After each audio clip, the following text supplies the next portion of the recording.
Praise the Lord for this wonderful time, mga kapatid, at purihin ng Panginoon Diyos sa buhay ng bawat isa.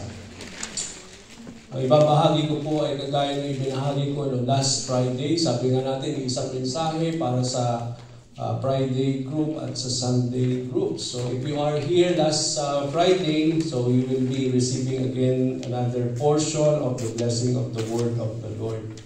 So let us continuously open our hearts as the Lord will speak unto us today through His words. And if you have your Bible with you, we will open it in the book of John, chapter 2, from verses 12 to 25. Ito yung mga pagkakataon, mga panahon na yun, na how the Lord clears or clean the temple in those days. Okay? Sa aklat ng Juan, Kabanata 2, mga talata 12 hanggang 25. So, let's all read. After this, he went down to Capernaum with his mother and brothers and his disciples. There they stayed for a few days. When it was almost time for the Jewish Passover, Jesus went up to Jerusalem. In the temple courts he found men selling cattle, sheep, and doves, and others sitting at tables exchanging money. So he made a whip out of cords and drove all from the temple area, both sheep and cattle. He scattered the coins of the money changers and overturned their tables. To those who sold doves, he said, "Get this out of here. How dare you turn my Father's house into a market?" His disciples remembered that it is written, "Zeal for your house will consume me." Then the Jews demanded of him, "What miraculous sign can you show us to prove your authority to do all this?" Jesus answered them, "Destroy this temple and I will raise it again in 3 days." The Jews replied, "It has taken 46 years to build this temple, and you are going to raise it in 3 days? But the temple he had spoken of was his body. After he was raised from the dead, his disciples recalled what he has said. Then they believed the scripture and the words that Jesus had spoken.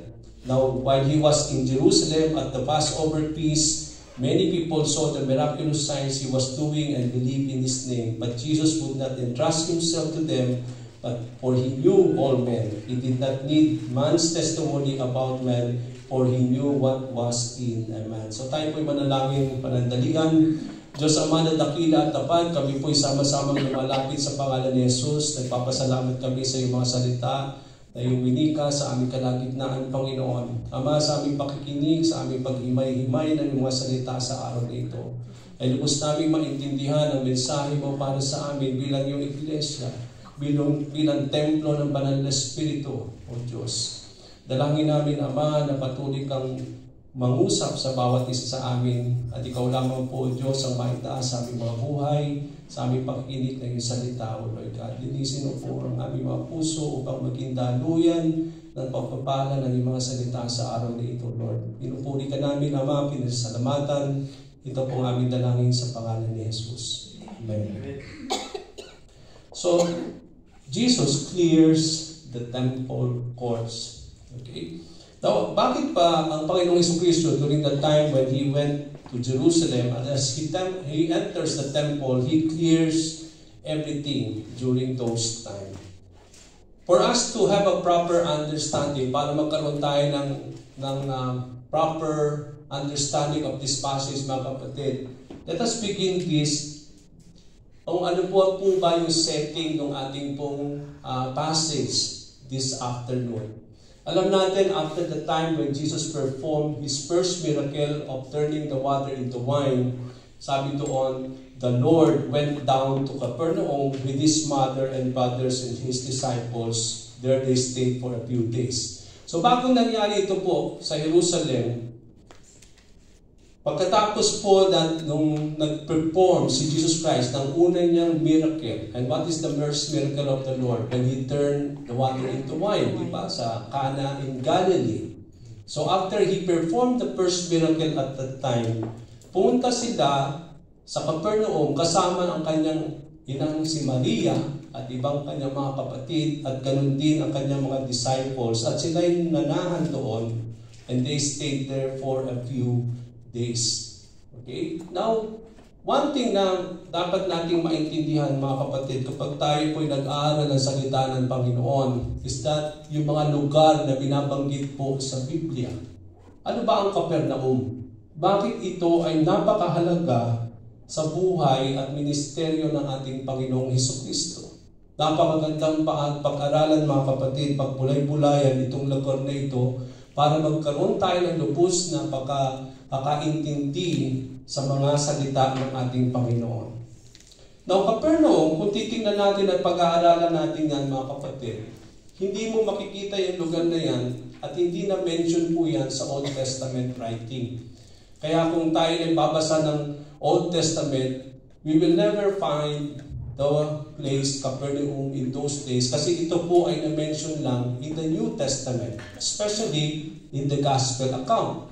Okay? Another thing na dapat nating maunawaan mga kapatid sa ating pong setting ng ating passage this day is that it was the city located in the northwest shore of the Sea of Galilee. So kung makikita natin sa mapa po, it is between the north and the west, itong lugar na ito, in the Sea of Galilee. Capernaum was so significant in the life of our Lord and Savior Jesus Christ. Ito po ay napakahalagang lugar sa ating Panginoon. It's because, sabi nga natin dito sa ating slide, it became sabi nga natin, the chosen home city of Jesus after He was driven from Nazareth by the religious officials. Alam natin, lumaki si Lord sa Nazareth. Doon siya po lumaki. Doon din po iginugol ang halos 30 years ng kanyang buhay sa lugar na yon. But then, there is this time that had happened na nakita natin na sa Luke chapter 4, wherein, diba, after Jesus Christ was tempted by the devil, 40 days and 40 nights, siya po nag-fasting, and after He fasted for those days, the devil tempted Jesus Christ. Pagkatapos po ng temptation of the devil to the Lord, alam natin po doon, He victoriously overcome all this temptation and then He entered Galilee. At dito po sa Galilee, makikita natin mga kapatid, that immediately the Lord went to the temple or the synagogue. Nakauwilayan lagi ni Lord na kapag siya ay pupunta sa Nazareth, unang-una niyang gagawin, He will always enter the synagogue. Ang sinagoga ng mga panahon na yon mga kapatid ay parang ganito, wherein the Jewish religious people gather together, parang ito ay parang worship at that particular time. These are small places where Jews gather together to hear the word of the Lord. At itong si Jesus, nung siya nagpunta sa Galilea, siya ay dali-daling pumasok sa sinagoga at siya tumayo sa harapan, kagaya ng ako'y nakikita ninyo, and then the attendant gave him what? A scroll of the book of Isaiah. Ano yung nakasulat sa book of Isaiah na binasa ni Lord sa Luke chapter 4? Sabi doon, the Spirit of the Lord is on me because He has anointed me to proclaim the good news to the poor. He has sent me to proclaim freedom for the prisoners and recovery of the sight for the blind, to set the oppressors free, to proclaim the year of the Lord's favor. So itong Isaiah na ito, itong scroll na ito na isinulat ni Prophet Isaiah ay isa prophecy made by the Prophet Isaiah of concerning about the Messiah who is to come. Na itong Mesias na ito na paparating, sabi ni Isaias, is that the Spirit of the Lord will be upon Him. Talking about the Messiah. And then because the Spirit of the Lord is upon Him, He is anointed by the Lord to what? To preach the good news. He will heal the brokenhearted. He will allow the blind to see. No? Sabi doon, He will set the oppressors free, and also proclaim the year of the Lord's favor. So after nung sinarado ni Lord yung scroll na yon, immediately, ang sinabi ni Jesus Christ in the midst of the Jewish people, including religious leaders, today, I say to you, this scripture is fulfilled. So sinasabi niya, itong mga sinabi na ito, itong mga propesya na binanggit ni Isaiah dito sa kanyang scroll or this writing of the Lord has been fulfilled. Today it's fulfilled, claiming that it is fulfilled in Him as being the Messiah Himself. So parang inaangkin ni Lord na ang tinutukoy na paparating na Messiah, wherein the Spirit of the Lord will be upon that man, is the Lord Jesus Christ. Nung narinig ito ng mga Hudyo, ng mga religious leader at that time, they cannot really accept what he is claiming. That's why they become furious. At ang ginawa nila kay Lord, they dragged him out of the synagogue, no? And then he led him into a cliff, into a hill, na gusto nilang ihulog si Lord sa bangin dahil sa kanyang pagkaangkin na siya ang Mesiyas. Come to think of this, Nazareth is his place. Dito siya lumaki. At doon sa sinagoga na yon, lahat ng tao kakilala siya. Alam nila na itong si Jesus ay anak ni Maria at ni Jose, na karpintero, at nakita na niyang lumaki si Lord sa lugar na yon. Paano magiging mangyari na siya yung Mesiyas? Kaya hindi nila matanggap na talagang inaangkin ni Lord yung sinulat na ito ni Isaiah at that time. That's why they accused the Lord of blasphemy. And then they dragged the Lord out of the synagogue, they put him in the cliff, and they tried to bring him down. But then Jesus Christ was able to release himself to them. Okay, so they dragged them out to Nazareth. That's why Capernaum, mga kapatid, is so important place in the life of the Lord, because he was drove away from Nazareth, kaya doon siya nanirahan na muli sa Capernaum. At dito po nag-start si Lord ng maraming mga bagay na kanyang ginampanan bilang anak ng ating Panginoon Diyos. So, Capernaum is so important in the life of the Lord, especially in the ministry of our Lord and Savior Jesus Christ. It was also the home of city of Peter and Andrew. Di ba alam natin, tinawag ni Lord si Peter and Andrew. It is also in the Sea of Galilee, that is in Capernaum. It was also the place that Jesus found Matthew. Alam natin itong Book of Matthew, sinulat ni Matthew. Siya po yung dating tax collector before he followed the Lord. Okay, makikita natin dito sa Capernaum, dito rin tinawag ni Lord si Matthew to come and follow him. Marami rin mga miracles na ginawa si Lord sa Capernaum. Isa sa mga miracles na yan, diba, yung he healed the centurion's son, he also healed the nobleman's son, yung kanyang biyanani Simon Peter, diba, pinagaling din ni Lord yon, yung paralytic, dito rin niya pinagaling niya sa Capernaum. Isa rin sa mga pinagaling ni Lord, yung hikasan ng clean spirit, okay, he raised Jairus' daughter, yung woman who had been sick of bleeding, di ba? Dito rin yung tinats niya yung robe ni Lord at siya'y gumaling, dito rin yun sa Capernaum. Okay? So, but then, kung ganun karami po yung mga miracles na ginampanan ni Lord dito sa lugar na ito. Pero sabi sa salita ng Panginoon, in spite that the people of Capernaum heard what the Lord was teaching in those times, they saw what Jesus did at that time, but they refused to believe Him. That's why makikita natin dito. So after he stayed there for some time, nakita natin, so he stayed there for some time, but immediately after he came to Capernaum, he stayed for a few days, and then after that few days, he went to Jerusalem. It was almost time for the Jewish Passover. So nung dumating si Jesus sa Capernaum, nanirahan siya ng ilang araw doon. And then after those days, he started to go to Jerusalem. Okay, ito na po yung setting ng ating pong story, no? Yung ating pong passage today. And so nagpunta po siya sa Jerusalem. Now, if you will consider po in our present time, ang layo ng Capernaum to Jerusalem, ang sabi nila, in our present time, no? Sabi nila, it is 195 kilometers. So if you are driving by car today, so ang takbo mo ay 100 siguro per kilometer, it will take you almost 2 hours drive. Isn't it? So mga 2 hours drive yon from Capernaum going to Jerusalem in our modern day time. Okay? Now come to think of this, ano sinasabi dito? But in those days, mga kapatid, walang car. No? Jesus Christ has to walk. Normally, pag si Lord nagta-travel from different places to places, He always go by walking. And come to think, 195 kilometers by walk. So it will take Him maybe days to reach Jerusalem. Isn't it? But what does this tell you and me? Sa atin, kung titingnan natin dito, ang lapit po ng simbahan sa ating mga lugar. You don't need to travel 195 kilometers to be in Nazarene Church. May mga kotse tayo, may mga taxi tayo, komportable sa atin.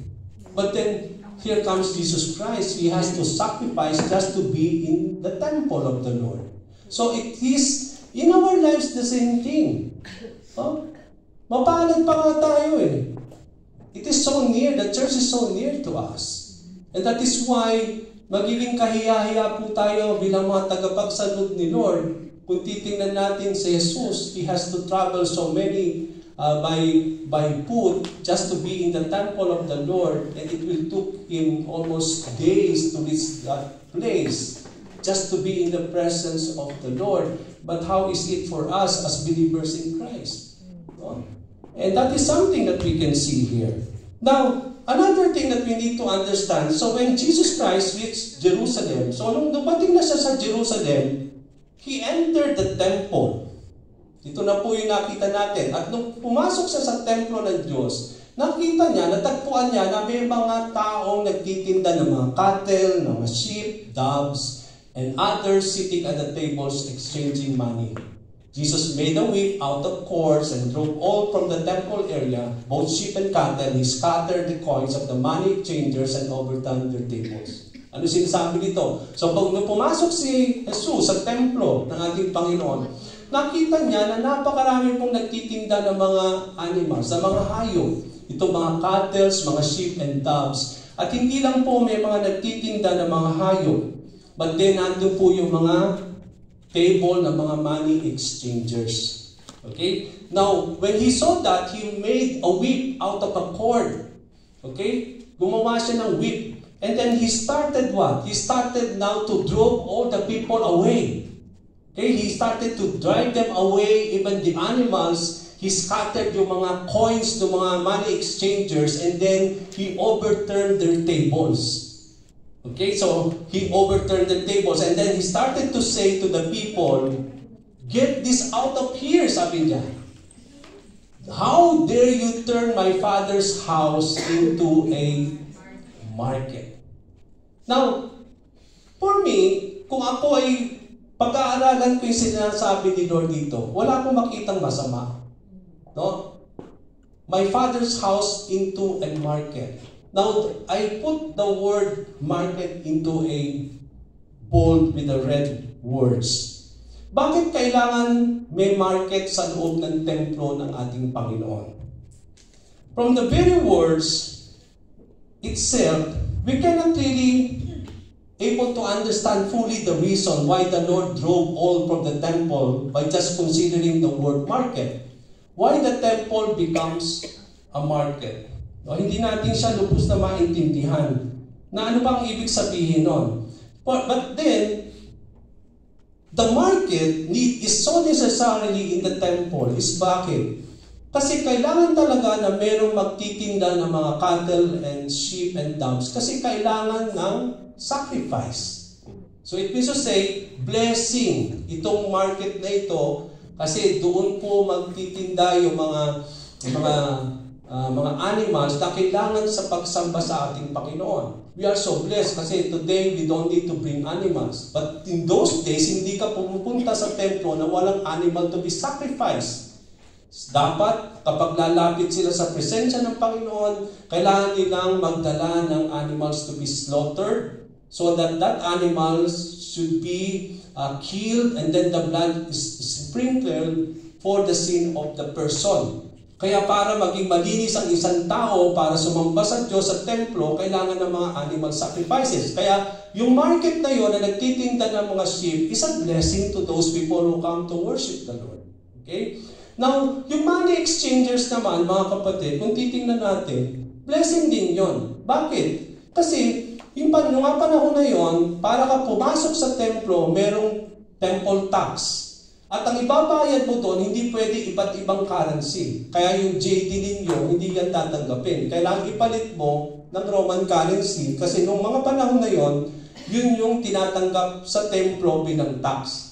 Kaya kung ikaw galing ka sa iba't ibang lugar at pupunta ka sa templo, sasamba kay Lord, at iba ang currency mo, kailangan mo ipagpalit yung pera mo sa nararapat na currency para ibigay mo as a tax. Okay, blessing din, hindi pa ba? Kaya yung templo, even though there is a market, okay naman. Wala namang problema because it provides service to the people. Pero bakit tinaboy ni Lord lahat ito? Maybe you are confused, maybe you are wondering, blessing naman pala yun, bakit tinaboy ni Lord? Yung naman pala nagtitinda, kailangan pala yun para sa mga taong walang dalang hayop. Yung parang money exchangers na dapat pala para sa mga taong malayo ang lugar, para ito'y pagpalit sa mga currency na kailangan po sa temple tax. So kung magbaybayin lang natin the world market, wala tayong makitang masama. But for us to fully understand it, kasi sa dyan, market lang ang binanggit. But if we will try to see that in the other passages, kaya nga meron tayong 4 na gospel. Okay, Matthew, Mark, Luke, and John. Okay, sinabi ni John, ito. Para lubos nating maintindihan, may mga isinulat din, kagaya nila Matthew, nila Luke, and ni Mark, patungkol din sa same parallel story. Okay, kung titingnan natin sa Mark, chapter 11, verse 15 to 17. If you have your Bible with you, okay, I think it will have put that here. Okay, there. On reaching Jerusalem, tingnan po, parehas to, no? Ito naman yung ayon naman kay Mark. Kanina, yun yung sinulat ni John. Now, here comes now Mark, he wrote it, and it added to our proper understanding kung bakit nagalit si Lord. Ang sabi dito, on reaching Jerusalem, Jesus entered the temple courts and began driving out those who were buying and selling there. Okay? He overturned the tables of the money changers and the benches of those selling doves, and would not allow anyone to carry merchandise to the temple courts. And as he taught them, he said, "Is it not written, my house will be called a house of prayer for all nations, but you have made it a den of robbers." So it becomes a market of robbers. It becomes a market of thieves. Yun ang missing doon kay John. Although binanggit lang yung market, but that market, why it drove Jesus Christ to drive them out is because that market na dapat blessing sa mga tao, naging pabigat, naging something, and then of robbers and thieves. At yun ang hindi maganda, hindi matanggap ni Lord. The house of God as a house of prayer become a market of thieves and robbers. Okay, that's why He drove them out away. And that caused Jesus Christ to drive everything, including the animals in those days. So, the house of the Lord became a den of robbers. Mamaya, i-apply natin yan sa ating buhay today. What do we mean by den? Ang den po sa Tagalog, takuan. Okay? Di ba? And then, when you go to a den, you try to hide something. Isn't it? That's the meaning of den. So, if we will try to see our setting today, our church can also become a den. Let's see that later on. Okay? Tingnan muna natin yung sinasabi dito ni Lord. The temple as God's house of prayer became a marketplace of robbers and thieves. And that, ito yung why the Lord became angry. Hindi niya matanggap na ang tahanan ng Diyos na isang tahanan para sa panalangin, naging market ng mga magnanakaw. Okay?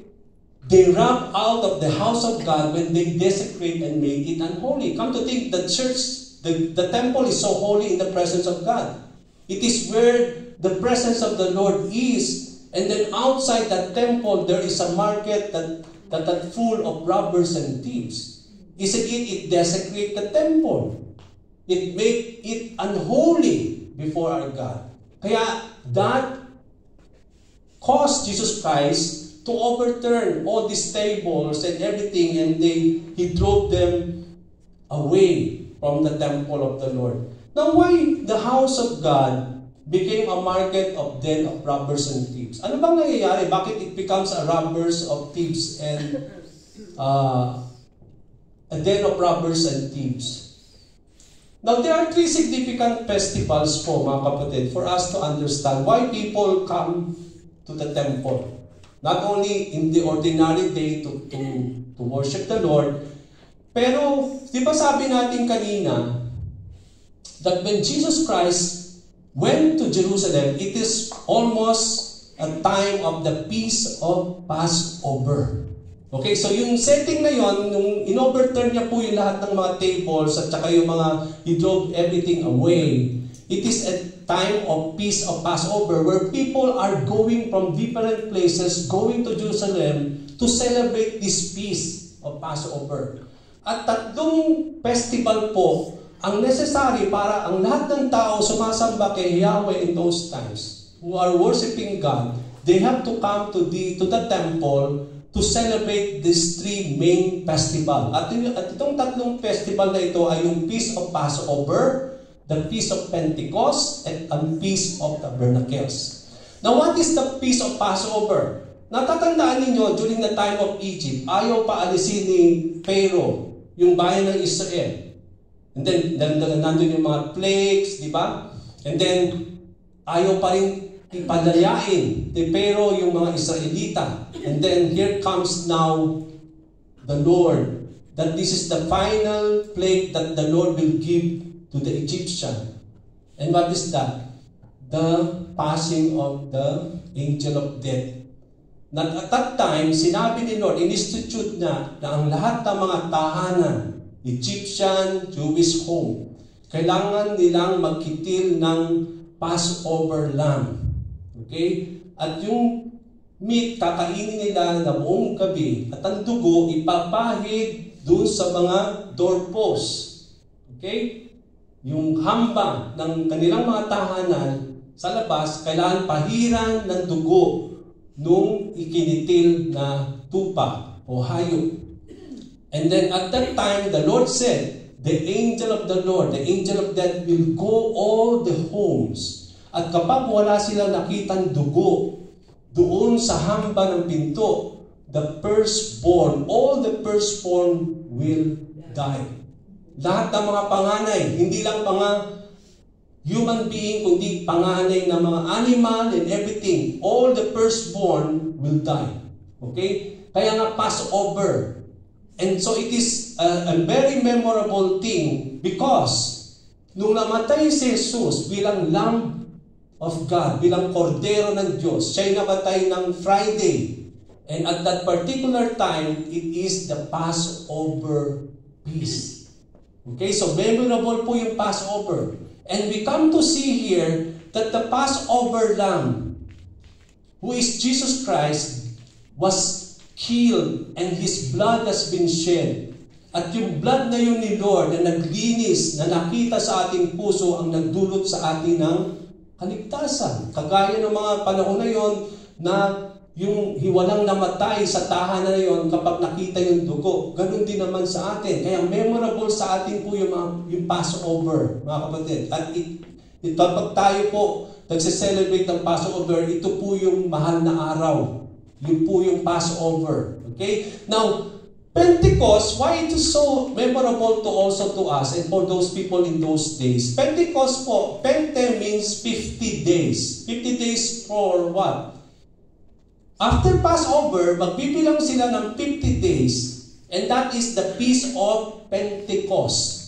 Okay? That is the Feast of Pentecost. That is 50 days after Passover, and they have to worship again. They have to go to the temple and present themselves to the Lord. Another feast that they need to present themselves, they have to go to the temple and offer sacrifices, is yung Feast of Tabernacles. I believe I will introduce this in our church. We will celebrate this between September and October. Ano ba yung Feast of Tabernacles? Yung Feast of Tabernacles, mga kapatid, it is a time of celebrating wherein the Lord not only provided sabi nga natin, yung festival of gathering of the harvest of the crop. But also, during the time of wilderness wandering. Alam natin mga kapatid, dahil sa tigas ng ulo ng mga Israelita, hindi sila kagad makapasok ng promised land. Dahil sa katigasan ng kanilang ulo, sabi ni Lord, okay, you don't want to enter, you have to wander 40 years in the wilderness. Paikot-ikot lang sila doon sa wilderness. And throughout that 40 years, God provided for them all. Wala silang mga tahanan na permanente, palipat-lipat sila, naninirahan sila sa mga tent, at itong tent na ito ay gawa ng mga trees, ng mga dahon, ng mga palm fronds, at ito ang nagiging nilang parang temporary shelter. And God provided for them. God provided them protection, lahat ng kanilang pangailangan throughout the 40 years. So, when they came now to Jerusalem, to the promised land, that's the time that the Lord instituted this festival, no? Even before they came to the promised land, for them to commemorate this, how the Lord provided them, for them throughout that 40 years wandering. So sa ating buhay, ganun din naman. Alam natin mga kapatid that it is the God who provides us of everything in our lives. And when we are celebrating also the Feast of Tabernacles, it is also a time of thanksgiving to the Lord, how the Lord has provided for all of us. Yung shelter, yung food, everything that we need. Kaya nga, we will try to organize po and we will try to somehow celebrate this as well whenever that we have this time of peace. So, here, makita natin, ito po yung time na kung paano tinabuhay ni Lord, yung lahat ng mga bagay doon, ito yung Passover feast. Na napakaraming nandoon mga tao, they came there to worship the Lord. Now why the Lord, the temple becomes a den or a market of robbers and thieves? Una, makikita natin, bakit merong magtinda ng mga animal in those times? Because it is where they buy those animals to be sacrificed in the temple. Those selling animals was providing service. Blessing ito sa mga taong sumasamba kay Lord. Come to think of this, sanabi ko kanina, Capernaum to Jerusalem, 195 kilometers. Walang mga sasakyan in those times. So ang mga Hudyo who are coming from Galilee, they have to travel to Jerusalem. And Jerusalem is a high place. No, parang Jordan, na parang bang papanik.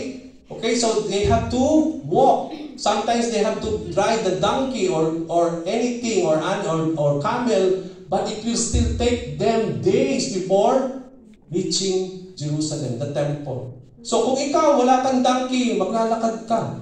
So parang makarating ka sa templo at dadalhin mo pa sa bitbit mo, sa balikat mo at hihilahin mo yung animal mo na isasacrifice, napaka-burden. Eh ngayon nga, wala nga tayong animal na tinatamad pa tayo magpunta sa simbahan.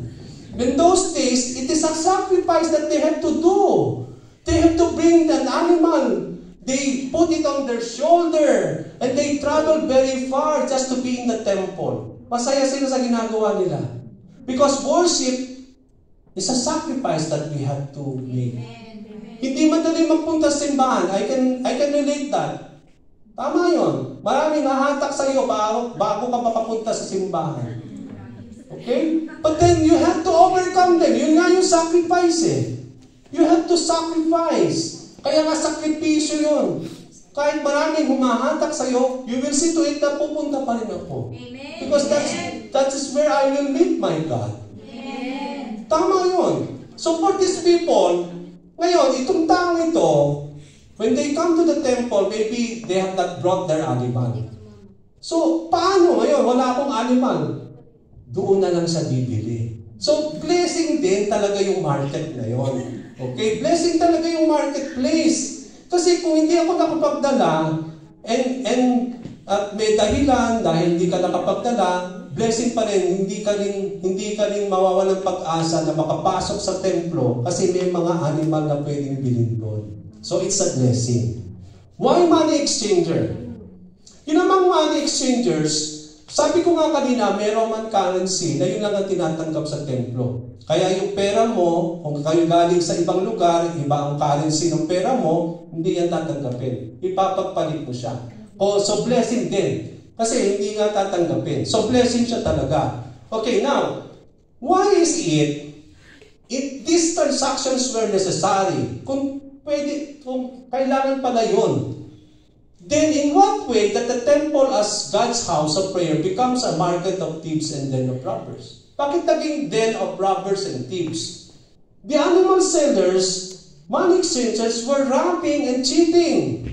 Yun po ang mali. Walang mali sa pagtitinda, walang mali sa pagpapalit. Ang problema, yung illegal transaction na nangyayari doon sa marketplace. Ang yun ang hindi matanggap ni Lord. Na ginawa nilang parang robbers, a den of robbers and thieves. Naging market of cheating and robbing. Why? Because they are cheating and robbing people who come to worship the Lord.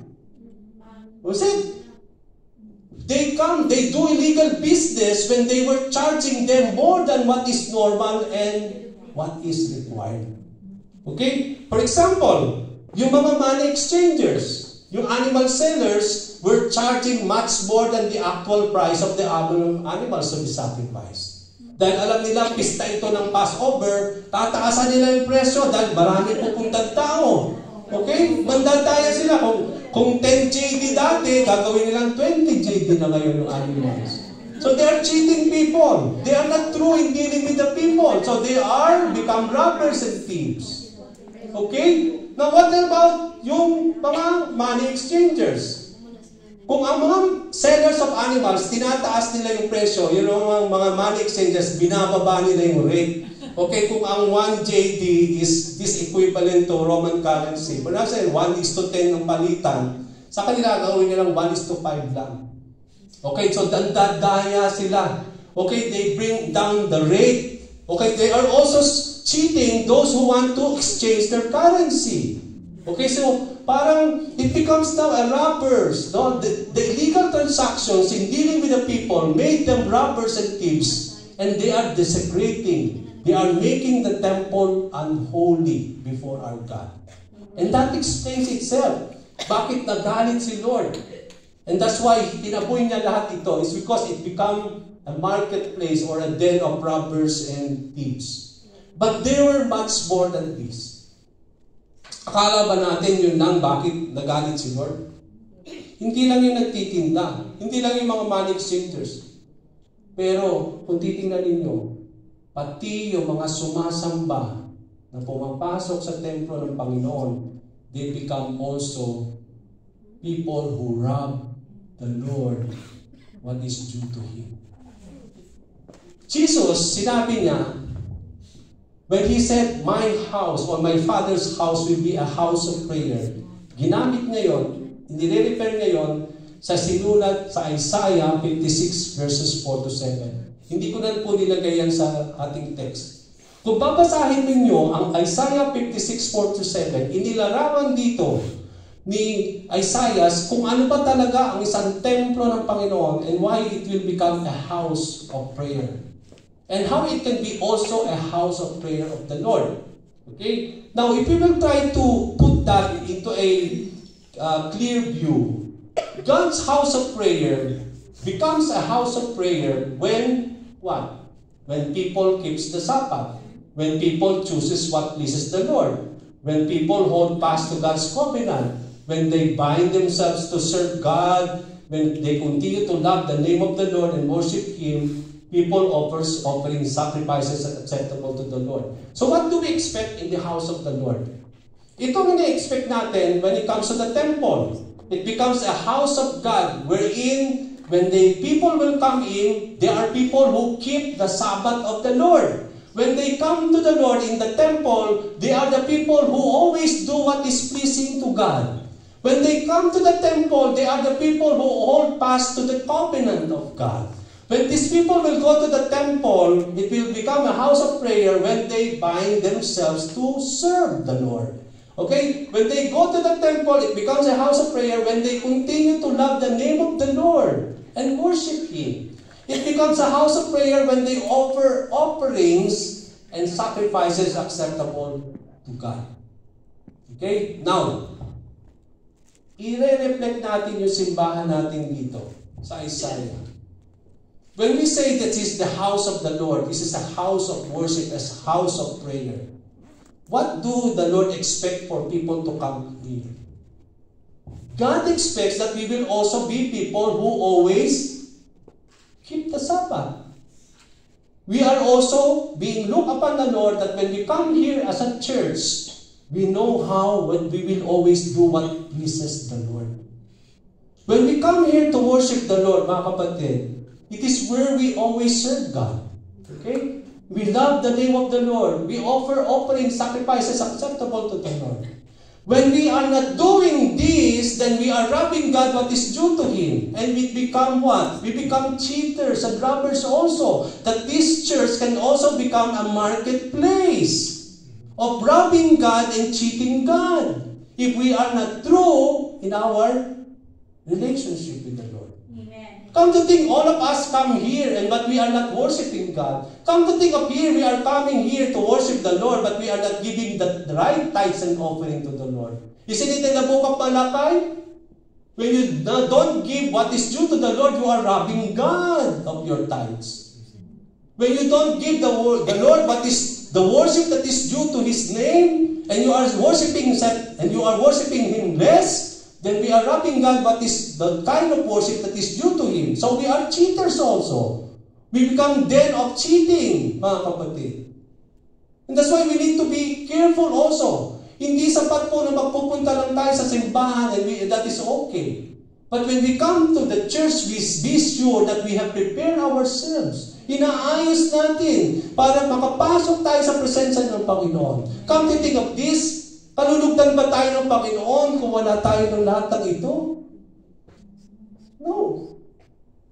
But, so, what does this place? It is not a house of prayer, but it's a house where cheating and robbing is there. So, we can become also a kind of house where there is also cheating and robbing. We cheat the Lord and we rob the Lord what is due to the Lord if we are not giving Him what is due to Him. Kaya nga sabi nga natin, when we come here, we give the best worship. We give them the best. Hindi natin dinadaya si Lord sa ating tithes.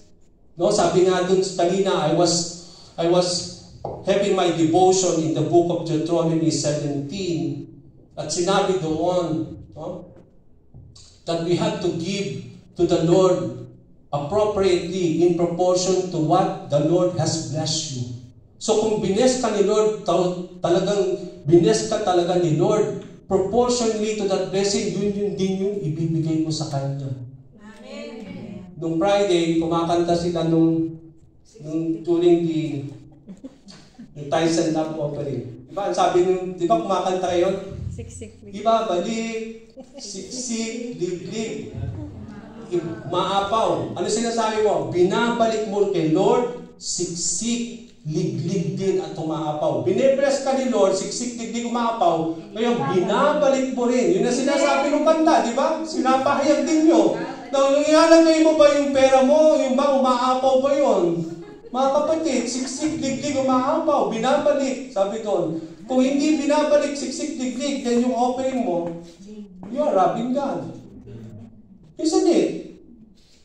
Then, I believe that is where we rob God. It is where we cheat the Lord. Okay, so may mga instances that we are robbing God what is due to the Lord. In what ways people also made the house of God the place of robbers? Noong mga panahon na yon, hindi lang ang tinutukoy ni Lord dito ay yung mga robbers and thieves, ay yung mga money exchangers at yung mga selling of animal. Pati yung mga taong pumapasok sa templo, they made the house of God a den of robbers and thieves. Why? It's because they come there to worship the Lord, but their actions are detestable. Okay? Dealing with others, they deal with unjustly. Ganito yung mga Hudyo in those times. They are not true in dealing with one another. They oppress others. Yung mga orphans and widows. They follow God and also worshiping them. Di ba yan ang naging sakit ng bayan ng Israel? Bakit pinasakop ang mga bayan ng Israel sa Assyrians and Babylonians? It's because they are not true in their covenant with the Lord. They are worshiping Baal. They are worshiping other God at the same time worshiping God Himself. At noong mga panahon ng Panginoon Jesus, ganun din. Wala namang nabago sa mga Hudyo in those times. They are also worshiping other God at the same time they are also worshiping the Lord. They are not dealing with one another justly. Then, what does this tell you and me? Isn't it in the same thing with us? That when the Lord expects us to come here, we are also dealing with one another in love. Hindi tayo po yung nagsisiraan. Hindi, we are dealing with one another as fellow believers and fellow brothers and sisters in the Lord. Also in dealing with other people. Di ba nga, sabi nga, love the Lord your God with all your heart, with all your soul. And the second is, love your neighbor as you love yourself. So, pakikitungo natin sa tao ay importante din sa pagsamba natin sa Panginoon Diyos. If we are not doing that, then even though we come here every week, mga kapatid, our worship, our offerings to the Lord will not be pleasing to the Lord. Because hindi lang ito po yun. Okay, we are just here for 2 hours, but you are there most of your time outside. Sa inyong mga madam, yung pakikitungo nyo kay madam, mga kapatid, ay mahalaga din sa Panginoon. Kasi ipinakikita ninyo sa inyong mga employer, bagamat hindi sila nakakakilala ng Lord, kung sino ba si Lord, kung sino ba ikaw bilang tagapagsunod niya. So, yung pakikitungo natin, sino ba ang i-introduce natin sa kanila? Yung ating pong Panginoon. Kaya yung ating pakikitungo sa Kanya dapat maganda. Okay? Because whatever you do, sabi doon, whatever you do it always in the name of the Lord. Amen. Do it always to please God. Okay, so, nagiging maayos yung ating pagsamba at ang ating mga ginagawa kapag maayos po ang ating pamumuhay. The house of God becomes a den of robbers when believers gather to hide from their sins. Den, tingnan sa meaning ang den. Ito'y taguan. People, if they want to hide, they always go to the den. So, the church can also become a den where people will hide. Hide what? Hide their sins. They thought that their presence at the temple will guarantee God's favor even when they were doing detestable things and desecrating the house of the Lord. Sometimes, nag-i-expect pa rin tayo na i-bless ni Lord kahit alam natin na ang buhay natin ay hindi katanggap-tanggap sa Kanya as long as you come to the church every Sunday. Mali po yan. Hindi sapat na tayo po'y nandito lamang. Kasi hindi tinitingnan ni Lord itong service lang. Lalo tigit sa lahat yung paano ka namumuhay kapag wala ka sa simbahan.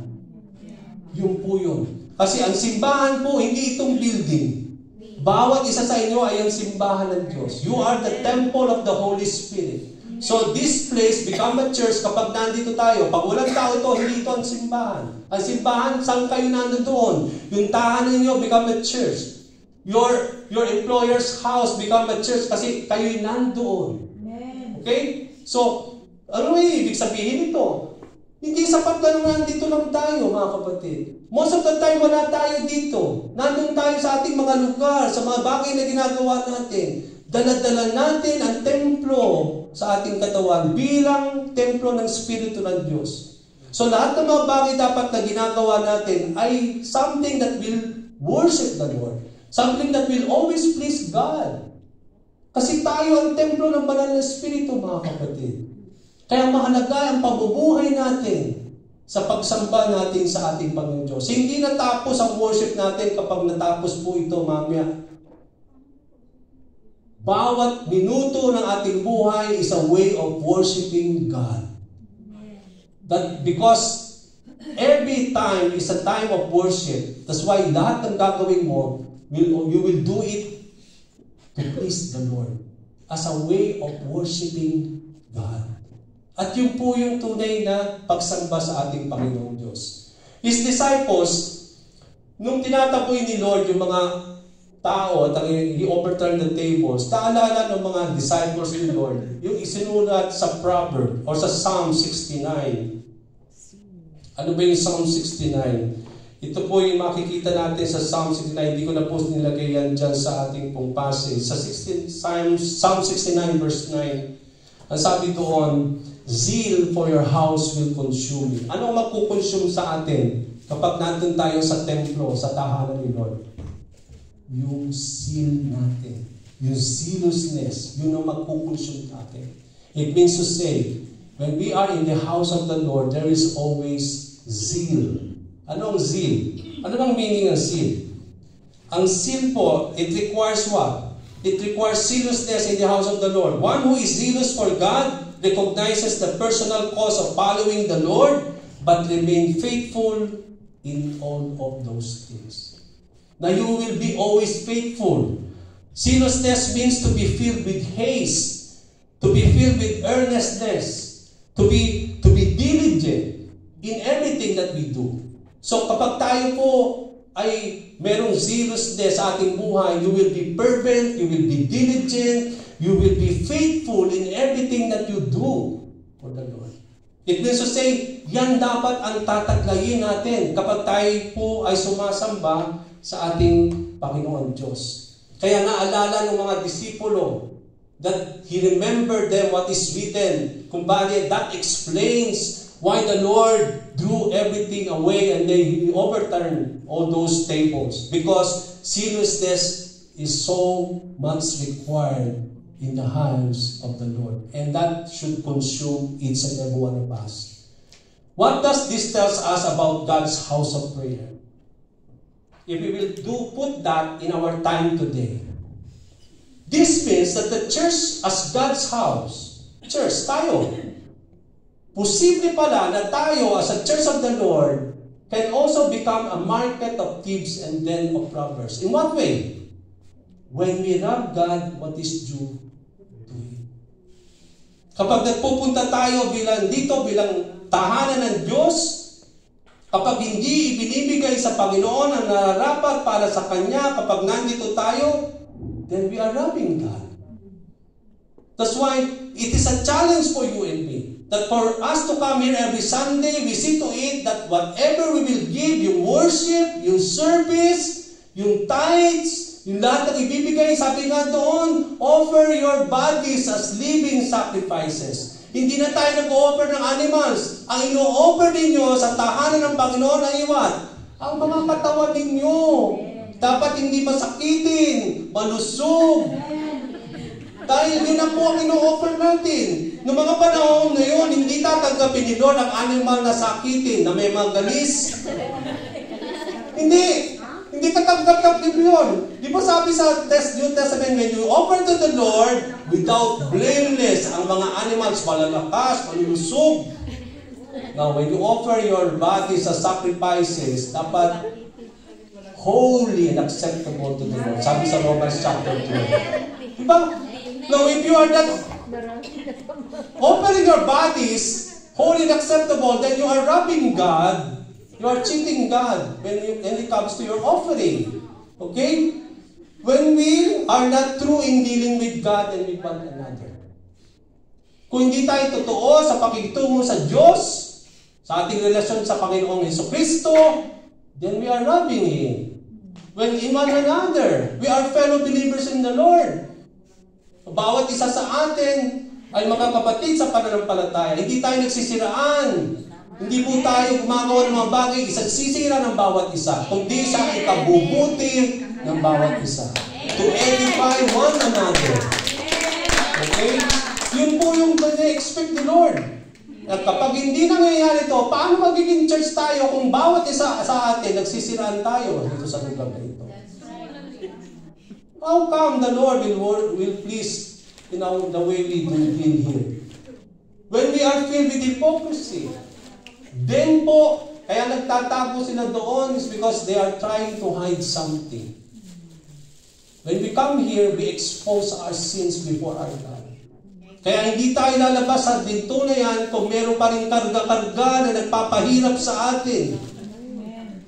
Isinusuko yan kay Lord para magpaglabas ng pinto niyan na may kagandahang loob, kagaan ng loob, may kapahingahan. Mga kapatid, Kapag hindi isinusuko ang mga kasalanan natin, mabigat ang ating buhay. Kasi merong accusation, merong conviction, may guilt. Yung guilt, ang hirap mo niyan. Kapag guilty ka sa ginawa mo, hindi mo hiningi ng tawad, ay hindi ka magkakaroon ng kapayapaan sa buong buhay mo. Walang kapayapaan. Kasi nandun, nakukumbik ka eh. Maalis lang niya if you know how to confess your sins. Amen. And where you confess and repent? In the house of the Lord. Isn't it? When we struggle to love and obey God. Going to church is not enough.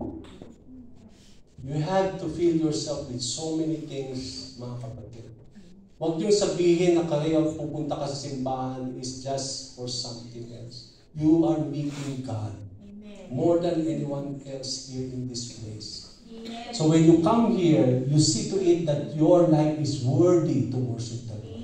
Na walang kargang mga bagay na makapagpipigil sa presensya ng Diyos upang malaya siyang kumilos sa buhay ng bawat isa sa atin.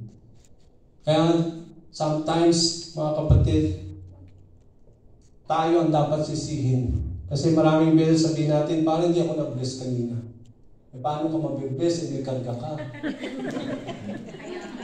Sisisihin mo si Pastor Nick, hindi ka nag-bless. Ikaw pala may problema. Di po ba? Amen.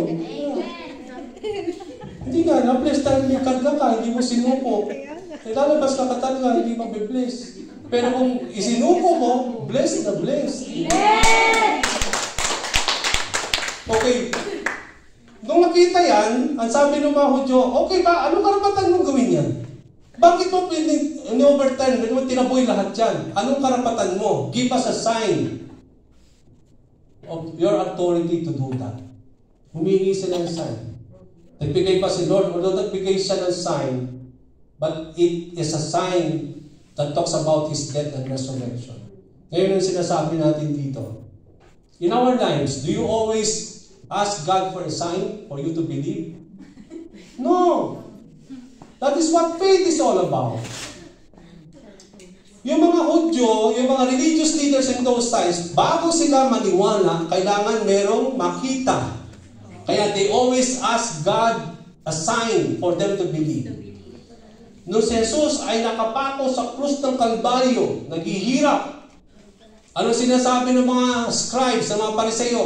Ngayon mo patunayan na ikaw ang Diyos at anak ng Panginoon. Release yourself from that cross.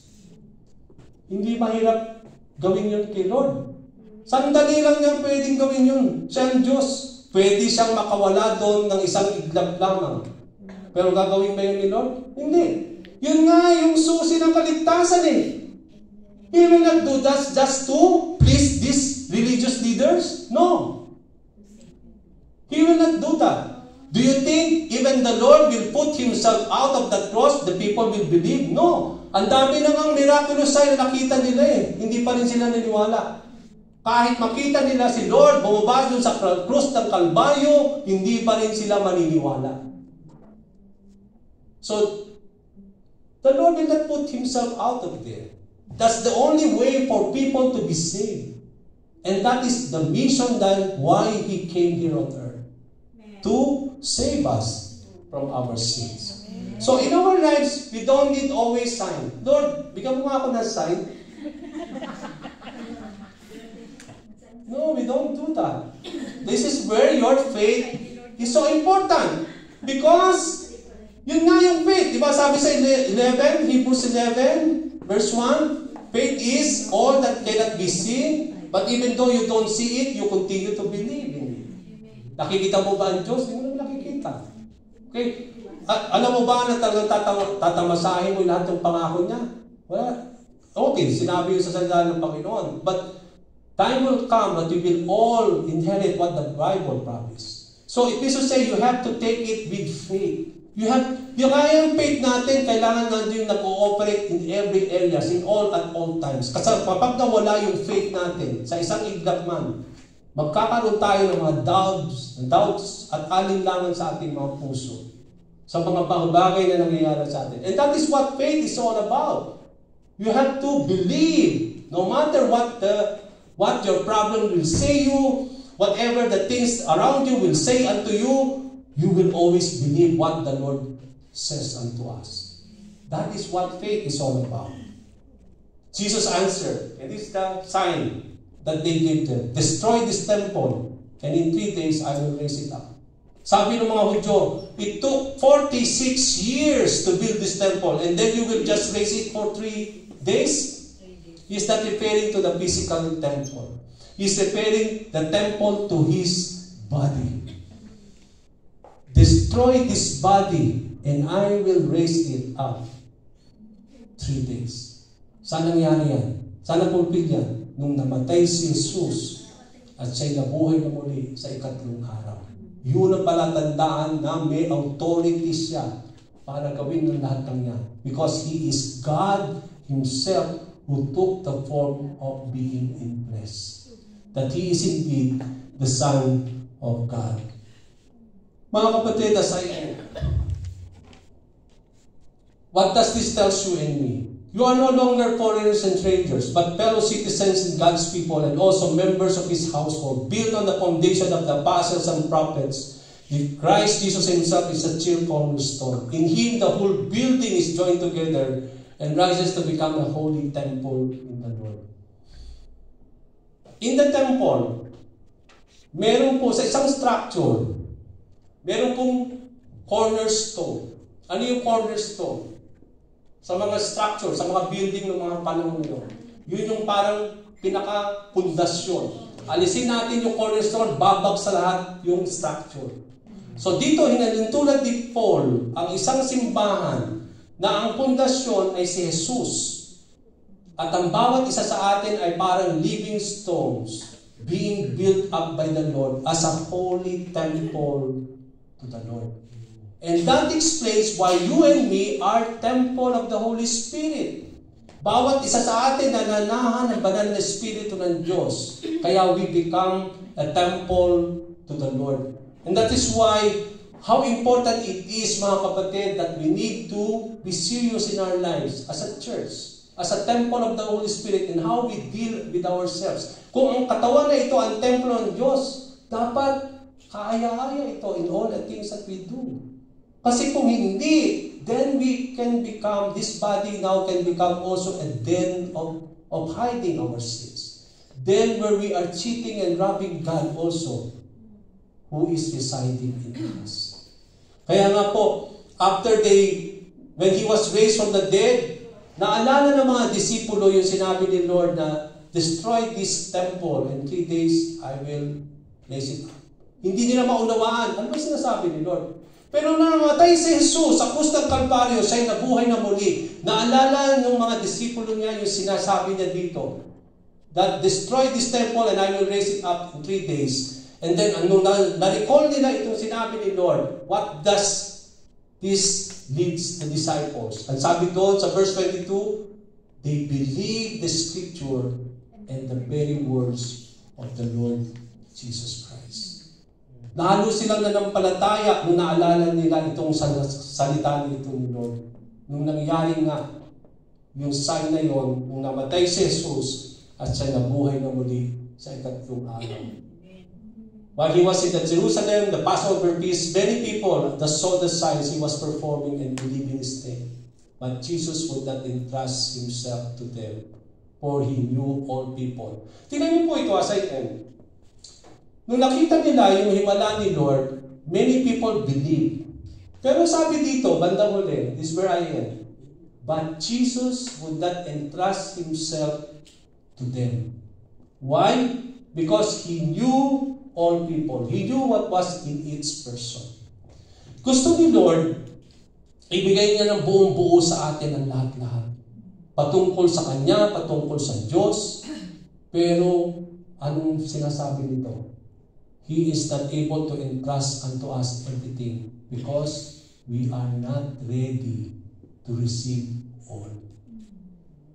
Hanggat hindi po magiging ayos ang ating mga buhay, kasi Jesus knew what is in us. Alam ni Lord yung dinadanas mo mga weaknesses, mga struggles ninyo sa relasyon niyo sa Panginoon. Paano ibibigay ni Lord, i-entrust niya yung sarili sa inyo?